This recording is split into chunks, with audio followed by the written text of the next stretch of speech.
Hi, I'm Miriam Gedwiser. I teach here at Drisha. I want to talk a little bit about Parashat Shemini. It's a lucky parsha because it has one of the few narratives in Sefer Vayikra. So, as a recap of how the parsha begins, with Moshe tells the priests and the people to get ready for certain sacrifices because Ki hayom Hashem nirah lechem. For today, God is going to be revealed to you in some way, which is sort of seems like a big payout. We'll see exactly what happens. The people obey. They bring the sacrifices. This is all at the sort of the 8th day of the dedication or inauguration of the Mishkan. So they've been sort of finally they're ready to put it to its intended purpose. They do. V'yirak v'od Hashem el kol ha'am, right? And in fact, the glory of God, whatever that is, appears, is visible to all of the people.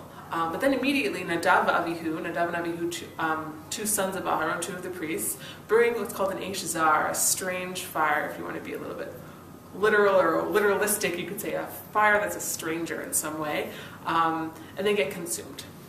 The first reaction we hear to that is actually that of Moshe, who says, Hu asher diber Hashem bikrovai akadesh v'al panei kol ha'am ekabed. That's how it's pronounced, Vayidom Aharon. Right? Moshe says, that is what God has said. I will be sanctified with those that are close to me, and I will be honored in the face of all of the people. And then Aharon is silent. This pronouncement obviously is a little bit obscure for several reasons, right? When did God say that? When Moshe says, oh, that's what God said. Well, when did God say that? And what does it mean? What does it mean to say that God is being here sanctified with those who are close to him? Are Nadav and Avihu sort of, were they select? Is this some sort of a good thing about them? Are they strangers or are they krovai? Right? Which one are they? Are they close to God? Are they eish zar? Or are they sort of both? And that's the point. This has been sort of fruitful for many sorts of interpretation, particularly also Aaron's silence. What is he doing? I just want to share one interesting approach from the Hasidic teachings of the Meshech Chochmah, Rabbi Meir Simcha HaKohen of Dvinsk. He explains that the death of Nadav and Avihu, was necessary because of the following principle. Kol haomer, right? Kol haomer hakadosh baruch hu vatranhu yivatru me'ohi, right?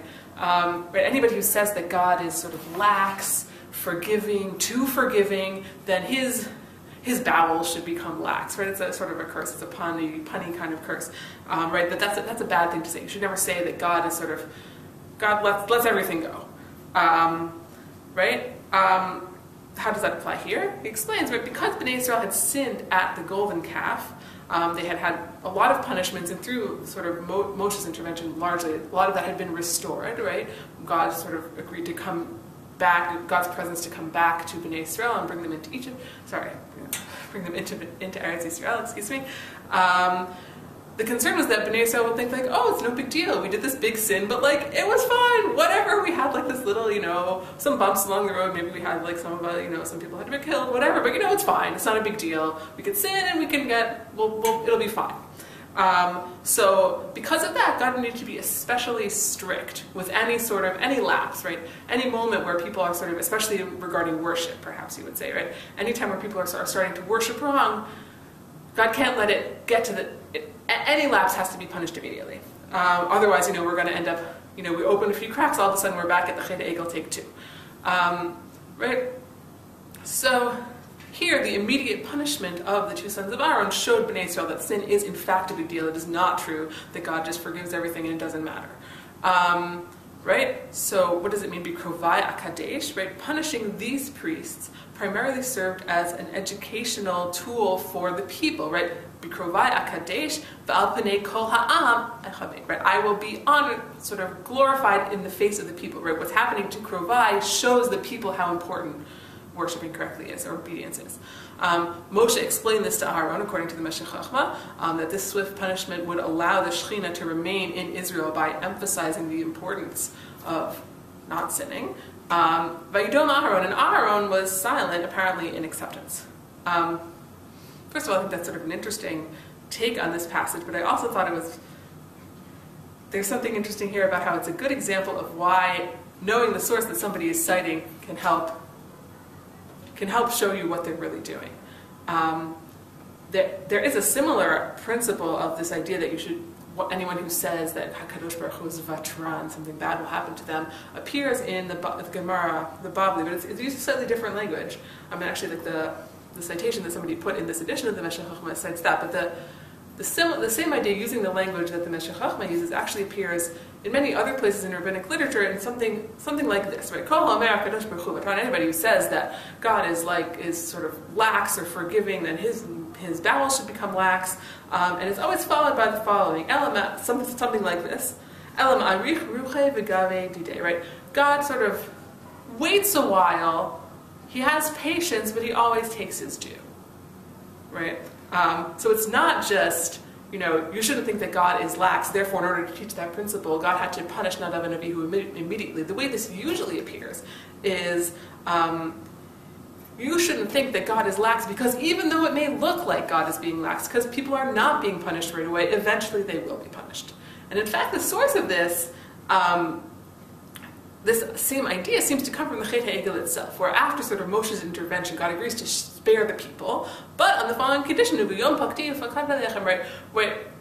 When God later sort of is punishing people for whatever sin, there's always going to be a little element of the punishment for the Chet HaEgel. That's sort of like it's a suspended or delayed punishment that allows the people to survive, but it's not that they're just sort of survive without consequence. Knowing that background, I think it's actually very interesting to come back to the Meshech Chochmah and see what he's done. Right? What he's done is he's taking this principle that's usually illustrated by saying, yeah, sometimes it seems like God is not immediately punishing, but don't worry, there'll be some consequences here, or there'll be consequences if you don't do tshuva, right? Usually, right, that principle is being illustrated here not by a wait, but by sort of a swift and a reliable retribution, right? Knowing that something will happen, right? In order to know later that you may be punished later down the road, you need to have seen the punishment happen ever swiftly. So I think this pedagogical point is also really interesting. What the Meshech Chochmah is doing, he's taking a principle that's fundamentally about how trusting that there will be some sort of retribution, even when it seems delayed, and saying, well, the way to teach that principle the first time is to have a non-delayed retribution, right? There's an interesting point here also about sort of appearances and perhaps leadership failures, right? Where sometimes it may be true that, yeah, like the principle of punishment or the principle of retribution or whatever can be achieved through, if somebody's failings, it can be achieved through some sort of delay or some sort of private process. But one also always has to consider, how does it look, right, to the people, right? Not just for Nadav Avihu, what would be justice for them. It could be justice for them, could have been achieved on this day, could have been achieved any other day, but how is it going to look to the people? And for them, you don't want them to think that there are no consequences for bad actions. And I would say also for us, perhaps we don't always want to see.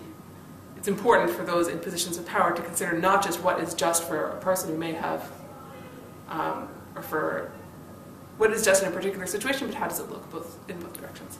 The main point being, right, that we should never be teaching people that bad actions are consequence-free. Shabbat Shalom.